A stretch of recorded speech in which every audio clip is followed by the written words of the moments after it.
The Wind in the Willows by Kenneth Grahame. Read by Adrian Praetzellis.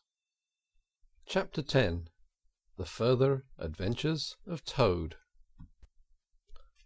The front door of the hollow tree faced eastwards, so Toad was called at an early hour, partly by the bright sunlight streaming in on him, partly by the exceeding coldness of his toes, which made him dream that he was at home in bed in his own handsome room with the Tudor window on a cold winter's night, and his bedclothes had got up grumbling and protesting they couldn't stand the cold any longer, and had run downstairs to the kitchen fire to warm themselves, and he had followed on bare feet along miles and miles of icy stone-paved passages, arguing and beseeching them to be reasonable.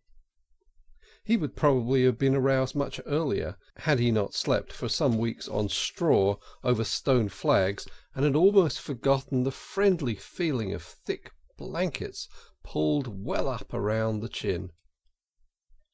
Sitting up, he rubbed his eyes first and his complaining toes next, wondered for a moment where he was, looking round for familiar stone wall and little barred window, then, with a leap of the heart, remembered everything, his escape, his flight, his pursuit, remembered, first and best thing of all, that he was free. Free! The word and the thought alone were worth 50 blankets. He was warm from end to end as he thought of the jolly world outside, waiting eagerly for him to make his triumphal entrance, ready to serve him and play up to him, anxious to help him and to keep him company, as it always had been in the days of old before misfortune fell upon him. He shook himself and combed the dry leaves out of his hair with his fingers, and, his toilet complete, marched forth into the comfortable morning sun, cold but confident, hungry but hopeful, all nervous terrors of yesterday dispelled by rest and sleep, and frank and heartening sunshine. He had the world all to himself that early summer morning. The dewy woodland as he threaded it was solitary and still. The green fields that succeeded the trees were his own to do as he liked with. The road itself, when he reached it in that loneliness that was everywhere, seemed, like a stray dog, to be looking anxiously for company. Toad, however, was looking for something that could talk, and tell him clearly which way he ought to go. It was all very well when you have a light heart and a clear conscience, and money in your pocket, and nobody scouring the country for you to drag you off to prison again, to follow where the road beckons and points, not caring whither. The practical Toad cared very much indeed, and he could have kicked the road for its helpless silence, when every minute was of importance to him. The reserved rustic road was presently joined by a shy little brother in the shape of a canal, which took its hand and ambled along by its side in perfect confidence, but with the same tongue-tied, uncommunicative attitude towards strangers. "Bother them," said Toad to himself. "But anyhow, one thing's clear. They must both be coming from somewhere and going to somewhere. You can't get over that, Toad, my boy." So he marched on patiently by the water's edge. Round a bend in the canal came plodding a solitary horse, stooping forward as if in anxious thought. From rope traces attached to his collar streamed a long line, taut but dipping with his stride, the further part of it dripping pearly drops. Toad let the horse pass, and stood waiting for what the fates were sending him. With a pleasant swirl of quiet water at its blunt bow, the barge slid up alongside of him, its gaily painted gunwale level with the towing path, its sole occupant a big stout woman, wearing a linen sunbonnet, one brawny arm laid along the tiller. "A nice morning, ma'am," she remarked to Toad as she drew level with him. "I daresay it is, ma'am," responded Toad politely, as he walked along the towpath abreast of her. "I daresay it is a nice morning to them that's not in sore trouble like what I am.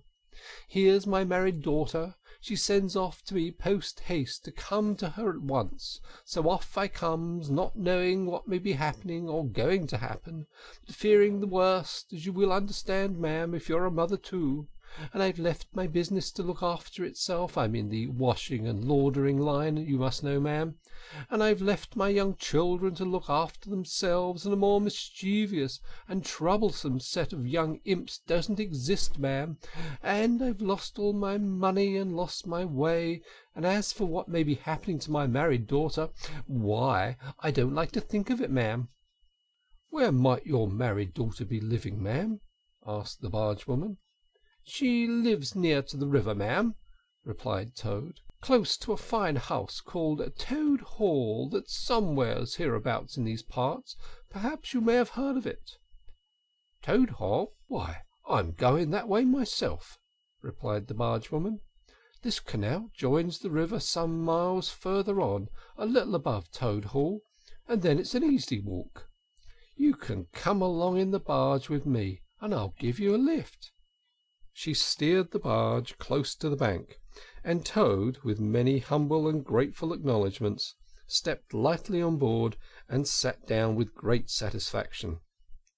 "Toad's luck again," thought he. "I always come out on top." "So you're in the washing business, ma'am," said the bargewoman politely as they glided along. "And a very business you've got too, I daresay, if I'm not making too free in saying so." "Finest business in all the country," said Toad airily. "All the gentry come to me, wouldn't go to anyone else if they were paid. They know me so well. You see, I understand my work thoroughly, and attend to it all myself. Washing, ironing, clear starching, making up gents' fine shirts for evening wear, everything's done under my own eye." "But surely you don't do all that work yourself, ma'am?" asked the bargewoman respectfully. "Oh, I have girls," said Toad lightly. 20 girls or thereabouts, always at work, but you know what girls are, ma'am. Nasty little hussies, that's what I call 'em." "So do I too," said the bargewoman with great heartiness. "But I daresay you set yours to rights, the idle trollops. Are you very fond of washing?" "Oh, I love it," said Toad. "I simply dote on it. Never so happy as when I've got both arms in the wash tub. But then, it comes so easily to me. No trouble at all. A real pleasure, I assure you, ma'am."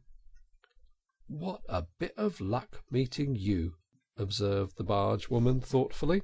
"A regular piece of good fortune for both of us." "Why, what do you mean?" asked the Toad nervously. "Well, look at me now," replied the bargewoman. "I like washing too, just the same as you do, and for that matter, whether I like it or not, I have got to do all my own naturally, moving about as I do. Now my husband, he's such a fellow for shirking his work and leaving the barge to me, that never a moment do I get for seeing to my own affairs. By rights he ought to be here now, either steering or attending to the horse, though luckily the horse has sense enough to attend to himself. Instead of which he's gone off with the dog to see if they can't pick up a rabbit for dinner somewhere. Says he'll catch up with me at the next lock. Well, that's as may be. I don't trust him once he gets off with that dog, who's worse than he is. In the meantime, how am I to get on with my washing?" "Oh, never mind about the washing," said Toad, not liking the subject. "Try and fix your mind on that rabbit. A nice fat young rabbit, I'll be bound. Got any onions, "I can't fix my mind on anything but my washing," said the bargewoman, "and I wonder you can be talking of rabbits with such a joyful prospect before you. Here's a heap of things of mine that you'll find in a corner of the cabin. If you'll just take one or two of the most necessary sort, I won't venture to describe them to a lady like you, but you'll recognise them at a glance, and put them through the wash-tub as we go along. Why, it'll be a pleasure to you, as you rightly say, and a real help to me. You'll find a tub handy, and soap, and a kettle on the stove, and a bucket to haul up water from the canal with. Then I shall know you're enjoying yourself, instead of sitting here idle, looking at the scenery and yawning your head off." "Ah, here, you let me steer," said Toad, now thoroughly frightened, "and then you can get on with your washing your own way. I might spoil your things, or not do 'em as you like. I'm more used to gentlemen's things myself. It's my special line." "Let you steer?" replied the bargewoman, laughing. "It takes some practice to steer a barge properly. Besides, it's dull work, and I want you to be happy. No, you shall do the washing you are so fond of, and I'll stick to the steering that I understand. Don't try and deprive me of the pleasure of giving you a treat." Toad was fairly cornered. He looked for escape this way and that, saw that he was too far from the bank for a flying leap, and sullenly resigned himself to his fate. "Well, I suppose, if it comes to that," he thought in desperation, "I suppose any fool can wash." He fetched tub, soap, and other necessaries from the cabin, selected a few garments at random, tried to recollect what he had seen in casual glances through laundry windows, and set to. A long half-hour passed, and every minute of it saw Toad getting crosser and crosser. Nothing that he could do to the things seemed to please them, or do them good. He tried coaxing, he tried slapping, he tried punching. They smiled back at him out of the tub, unconverted, happy in their original sin. Once or twice he looked nervously over his shoulder at the bargewoman, but she appeared to be gazing out in front of her, absorbed in her steering. His back ached badly, and he noticed with dismay that his paws were beginning to get all crinkly. Now Toad was very proud of his paws. He muttered under his breath words that should never pass the lips of either washerwomen or toads, and lost the soap for the 50th time. A burst of laughter made him straighten himself and look around. The bargewoman was leaning back and laughing unrestrainedly till the tears ran down her cheeks. "I've been watching you all the time," she gasped. "I thought you must be a humbug all along, from the conceited way you talked. Pretty washerwoman you are. Never washed so much as a dish-clout in your life, I'll lay." Toad's temper, which had been simmering viciously for some time, now fairly boiled over, and he lost all control of himself. "You common, low, fat bargewoman!" he shouted. "Don't you dare talk to your betters like that. Washerwoman, indeed! I would have you know that I'm a toad, a very well-known, respected, distinguished toad. I may be under a bit of a cloud at present, but I will not be laughed at by a bargewoman." The woman moved closer to him and peered under his bonnet keenly and closely. "Why, so you are!" she cried. "Well, I never! A horrid, nasty, crawly toad, and in my nice clean barge too. Now that is a thing I will not have." She relinquished the tiller for a moment. One big mottled arm shot out and caught Toad by a foreleg, while the other gripped him fast by a hind leg. Then the world turned suddenly upside down. The barge seemed to flit lightly across the sky, the wind whistled in his ears, and Toad found himself flying through the air, revolving rapidly as he went. The water, when he eventually reached it with a loud splash, proved quite cold enough for his taste, though its chill was not sufficient to quell his proud spirit, or to shake the heat of his furious temper. He rose to the surface spluttering. and when he had wiped the duckweed out of his eyes, the first thing he saw was the fat bargewoman looking back at him over the stern of the retreating barge and laughing, and he vowed, as he coughed and choked, to be even with her. He struck out for the shore, but the cotton gown greatly impeded his efforts, and when at last he touched land he found it hard to climb up the steep bank unassisted. He had to take a minute or two's rest to recover his breath. Then, gathering his wet skirts well over his arms, he started to run after the barge as fast as his legs would carry him, wild with indignation, thirsting for revenge. The bargewoman was still laughing when he drew up level with her. "Put yourself through your mangle, washerwoman," she cried out, "and iron your face and crimp it, and you'll pass for a quite decent-looking toad. Ha ha!" Toad never paused to reply. Solid revenge was what he wanted, not cheap, windy, verbal triumphs, though he had a thing or two in his mind that he would have liked to say. He saw what he wanted ahead of him. Running swiftly on, he overtook the horse, unfastened the tow rope and cast off, jumped lightly on the horse's back, and urged it to a gallop by kicking it vigorously in the sides. He steered for the open country, abandoning the towpath and swinging his steed down a rutty lane. Once he looked back and saw that the barge had run aground on the other side of the canal, and the bargewoman was gesticulating wildly and shouting, "Stop! Stop! Stop!" "I've heard that song before, ha ha!" said Toad, laughing, as he continued to spur his steed onward in its wild career. The barge horse was not capable of any very sustained effort, and its gallop soon subsided into a trot, and its trot into an easy walk. But Toad was quite contented with this, knowing that he at any rate was moving and the barge was not. He had quite recovered his temper now that he had done something he thought really clever, and he was satisfied to jog along quietly in the sun, taking advantage of any byways and bridle paths, and trying to forget how very long it was since he had had a square meal, till the canal had been left very far behind him.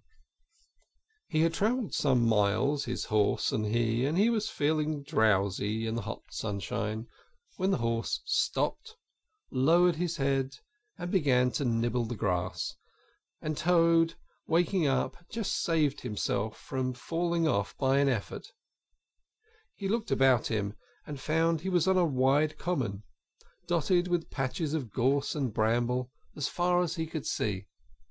Near him stood a dingy gypsy caravan, and beside it a man was sitting on a bucket turned upside down, very busy smoking and staring into the wide world. A fire of sticks was burning near by, and over the fire hung an iron pot, and out of that pot came forth bubblings and gurglings, and a vague suggestive steaminess.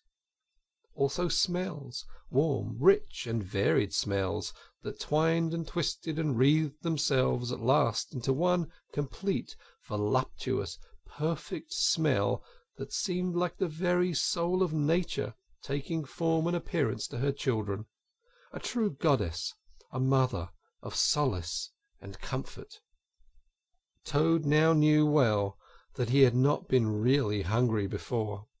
What he had felt earlier in the day had been a mere trifling qualm. This was the real thing at last, and no mistake, and it would have to be dealt with speedily too, or there would be trouble for somebody or something. He looked the gypsy over carefully, wondering vaguely whether it would be easier to fight him or cajole him. So there he sat and sniffed, and looked at the gypsy, and the gypsy sat and smoked and looked at him. Presently the gypsy took his pipe out of his mouth and remarked in a careless way, "Want to sell that horse of yours?" The Toad was completely taken back. He did not know that gypsies were very fond of horse dealing, and never missed an opportunity, and he had not reflected that caravans were always on the move and took a great deal of drawing. It had not occurred to him to turn the horse into cash. But the gypsy's suggestion seemed to smooth the way toward the two things he wanted so badly: ready money and a solid breakfast. "What?" he said. "Me sell this beautiful young horse of mine? Oh no, it's out of the question. Who's going to take the washing home to my customers every week? Besides, I'm too fond of him, and he simply dotes on me." "Try to love a donkey," suggested the gypsy. "Some people do." "You don't seem to see," continued Toad, "that this horse of mine is a cut above you altogether. He's a blood horse, he is, partly, not the part you see, of course, another part. And he's been a prize hackney too, in his time.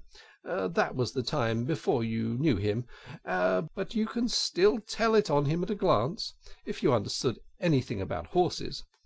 No, it's not to be thought of for a moment. All the same, how much might you be disposed to offer me for this beautiful young horse of mine?" The gypsy looked the horse over, and then he looked Toad over with equal care, and looked at the horse again. "Shilling a leg," he said briefly, and turned away, continuing to smoke and to try to stare the wild world out of countenance. "A shilling a leg!" cried Toad.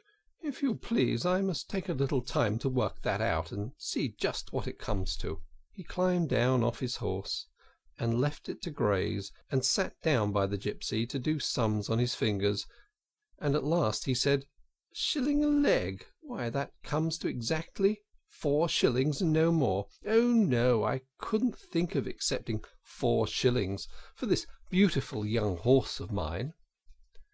"Well," said the gypsy, "I tell you what I will do. I'll make it 5 shillings, and that's 3 and 6pence more than the animal's worth, and that's my last word." Then Toad sat and pondered long and deeply, for he was hungry and quite penniless, and still some way, he knew not how far, from home, and enemies might still be looking for him. To one in such a situation 5 shillings may very well appear a large sum of money. On the other hand, it didn't seem very much to get for a horse. But then again, the horse hadn't cost him anything, so whatever he got was all clear profit. He said at last, "Look here, gypsy, I tell you what we'll do, and this is my last word. You shall hand me over 6 shillings and 6pence cash down, and further, in addition thereto, you shall give me as much breakfast as I can possibly eat at one sitting, of course, out of that iron pot of yours that keeps sending forth such delicious and exciting smells. In return, I will make over to you my spirited young horse, with all the beautiful harness and trappings that are on him, freely thrown in. If that's not good enough for you, say so, and I'll be getting on. I know a man near here who's wanted this horse of mine for years." The gypsy grumbled frightfully, and declared if he did a few more deals of that sort he'd be ruined. But in the end he lugged a dirty canvas bag out of the depths of his trouser pocket, and counted out 6 shillings and 6pence into Toad's paw. Then he disappeared into the caravan for an instant, and returned with a large iron plate and a knife and fork and spoon. He tilted up the pot, and a glorious stream of hot rich stew gurgled into the plate. It was indeed the most beautiful stew in the world, being made of partridges and pheasants and chickens and hares and rabbits and peahens and guinea fowls and 1 or 2 other things. Toad took the plate on his lap, almost crying, and stuffed and stuffed and stuffed, and kept asking for more, and the gypsy never grudged it him. He thought that he had never eaten so good a breakfast in all his life. When Toad had taken as much stew on board as he thought he could possibly hold, he got up, said good-bye to the gypsy, and took an affectionate farewell of the horse, and the gypsy, who knew the riverside well, gave him directions which way to go, and he set forth on his travels again in the best possible spirits. He was indeed a very different Toad from the animal of an hour ago. The sun was shining brightly, his wet clothes were quite dry again, he had money in his pocket once more, he was nearing home and friends and safety, and most and best of all, he had had a substantial meal, hot and nourishing, and felt big and strong and careless and self-confident. As he tramped along gaily, he thought of his adventures and escapes, and how when things seemed at their worst, he had always managed to find a way out, and his pride and conceit began to swell within him. "Ho, ho," he said to himself as he marched along with his chin in the air. "What a clever toad I am! There is surely no animal equal to me for cleverness in the whole world. My enemies shut me up in prison, encircled by sentries, watched night and day by warders. I walk out through them all by sheer ability coupled with courage.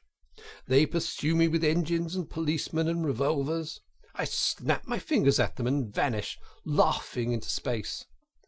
I am unfortunately thrown into a canal by a woman fat of body and very evil-minded. What of it?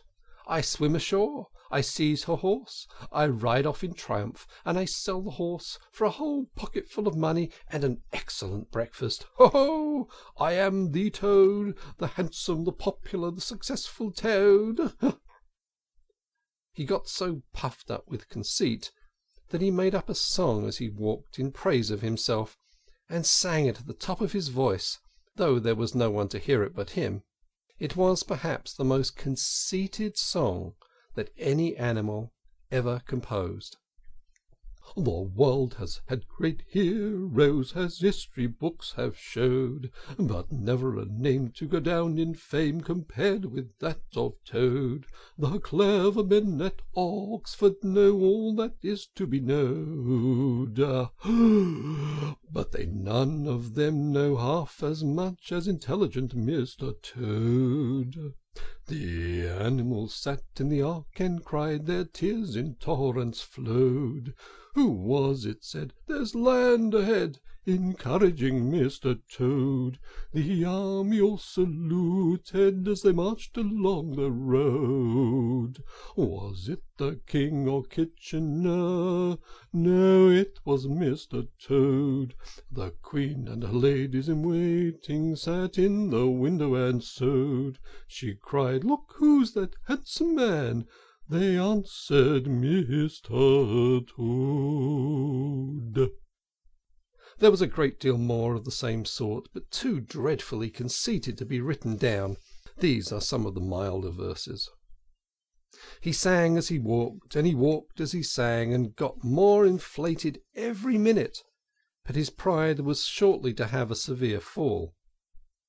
After some miles of country lanes he reached the high road, and as he turned into it and glanced along its white length, he saw approaching him a speck that turned into a dot, and then into a blob, and then into something very familiar, and a double note of warning, only too well known, fell on his delighted ear. "This is something like," said the excited Toad. "This is real life again. This is once more the great world from which I have been missed so long. I will hail them, my brothers of the wheel, and pitch them a yarn of the sort that has been so successful hitherto, and they will give me a lift, of course, and then I will talk to them some more, and perhaps, with luck, it may even end in my driving up to Toad Hall in a motor car. That will be one in the eye of a badger." He stepped confidently into the road to hail the motor car, which came along at an easy pace, slowing down as it neared the lane, when suddenly he became very pale. His heart turned to water. His knees shook and yielded under him, and he doubled up and collapsed with a sickening pain in his interior. And well he might, the unhappy animal, for the approaching car was the very one he had stolen out of the yard of the Red Lion Hotel on that fatal day when all his troubles began, and the people in it were the very same people he had sat and watched at luncheon in the coffee-room. He sank down in a shabby, miserable heap in the road, murmuring to himself in his despair, It's all up. It's all over now. Chains and policemen again, prison again, oh, dry bread and water again. Oh, what a fool I've been. What did I want to go strutting about the country for, singing conceited songs and hailing people in broad day on the high road, instead of hiding till nightfall and slipping home quietly on back ways? Oh, hapless Toad! Oh, ill-fated animal! The terrible motor car drew slowly nearer and nearer, till at last he heard it stop just short of him. Two gentlemen got out and walked round the trembling heap of crumpled misery lying in the road, and one of them said, "Oh dear, this is sad. Here's a poor old thing, a washerwoman apparently, who has fainted in the road. Perhaps she is overcome by the heat, poor creature, or possibly she has not had any food to-day. Let us lift her into the car and take her to the nearest village, where doubtless she has friends." They tenderly lifted Toad into the motor car and propped him up with soft cushions and proceeded on their way. When Toad heard them talk in so kind and sympathetic a manner, and knew that he was not recognized, his courage began to revive, and he cautiously opened first one eye and then the other. "Look," said one of the gentlemen, "she's better already. The fresh air is doing her good.